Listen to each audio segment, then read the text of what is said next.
শহরের একমাত্র পর্বত অভিযাত্রী সংগঠন nature and trekkers club of জলপাইগুড়ির পর্বতারোহীরা আবার হিমালয়ের দুর্গম শৃঙ্গ অভিযানে। লক্ষ্য হিমাচল প্রদেশের অন্যতম দুর্গম শৃঙ্গ মনিরাং, যা লাহুল স্পিতি জেলার কাজা অঞ্চলে অবস্থিত। 21,625 ফুট উচ্চতা বিশিষ্ট এই শৃঙ্গের পথ খুবই দুর্গম। পথের দুর্গমতার জন্য শৃঙ্গপথে লাগাতে হবে প্রায় 7.5 থেকে 8,000 ফুট দড়ি। এই দড়ি ধরেই শৃঙ্গের পথে এগিয়ে যাবে অভিযাত্রীরা। অধিক উচ্চতা জনিত অসুস্থতা সহ কয়েকশো কিলোমিটার বেগে প্রচন্ড ঠান্ডা হওয়ার সম্ভাবনা এখানে।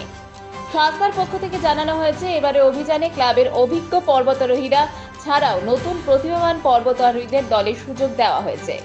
ভারতীয় পর্বতারোহণ সংগঠন অনুমোদিত দুর্গম এই অভিযানের জন্য 2 জন মহিলা সদস্য সহ 9 জনের একটি দল নির্বাচিত করা হয়েছে।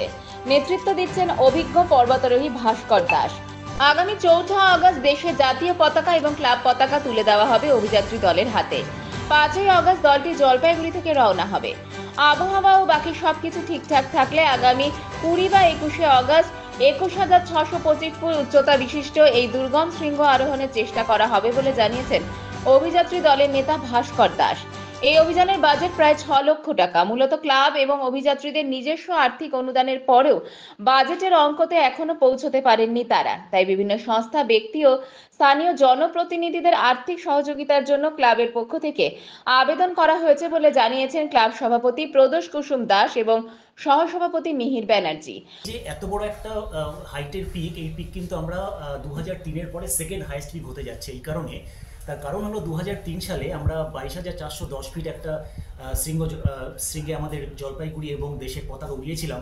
তারপরে এই 2024-এ এত বড় অভিযান, এই অভিযানটা আমরা বেরোবো জলপাইগুড়ি থেকে 5 আগস্ট এবং দিল্লি হয়ে, অর্থাৎ আমরা দিল্লি হয়ে মানালি পৌঁছাবো এবং মানালির পরে আমরা মানে ভিলেজ বলে যে ভিলেজ রোড হেড, সেখানে আমরা পৌঁছাবো 9 তারিখে এবং তারপরে ওখান থেকেই আমাদের যে মূল অভিযান সেটা শুরু হবে। 9 তারিখে ওখান থেকে 10 তারিখ 9-10 ওখানে থাকার পরে 11 তারিখে আমাদের হাঁটা শুরু হবে। বেস ক্যাম্পে পৌঁছানোর আগে আমাদের একটা ট্রানজিট ক্যাম্প হবে। সেই ট্রানজিট ক্যাম্প করে আমরা বেস ক্যাম্পে পৌঁছাবো। প্রায় 15,000 ফিট উচ্চতাতে আমরা ট্রানজিট ক্যাম্প বেস ক্যাম্প করবো। তারপরে বিভিন্ন উচ্চতাতে আরও 3-3টে ক্যাম্প আমরা করব বিভিন্ন দুর্গম এরিয়াতে। তারপর এই অভিযান শৃঙ্গের যে সেই অ্যাটেম্পটা নেওয়া হবে। এবার এই অভিযানের যে টেকনিক্যাল ডিফিকাল্টিসগুলো সেটা একটু আমি বলতে চাই। যে কোনো অভিযানের মতোই এই অভিযানেও যে দুর্গমতা থাকে, যে কোনো পাহাড়ের যে অজস্র বরফের ফাটল, সেই সঙ্গে সঙ্গে প্রচণ্ড বেগে হাওয়া, এগুলো যেমন থাকবে। অধিক উচ্চতাজনিত যে রোগ যেগুলো হয়, হাইড্রোজেন সিকনেস, এগুলো আমাদের কাউন্টার করতে হবে।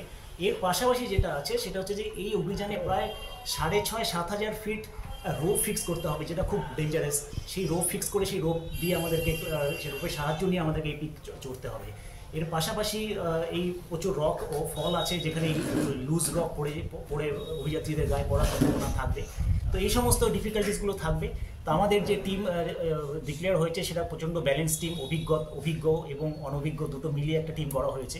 এর আগে আমাদের 10-10টি অভিযানের অভিজ্ঞতা রয়েছে। তো স্বাভাবিক কারণেই সাহস করে আমরা এই অভিযানে নেমেছি। আমাদের সঙ্গে আরও 4 থেকে 5 জন সাপোর্টিং স্টাফ, যারা মানালি এবং মানে ভিলেজ থেকে যোগ দেবে দলের সঙ্গে। তা আমরা আশা করছি যে যদি সব ঠিকঠাক থাকে তাহলে আগামী 21 তারিখে আমরা প্রথম যে 20 তারিখ বা 21 তারিখে আমাদের এই পিকে অ্যাটেন্ড আমরা করতে পারবো।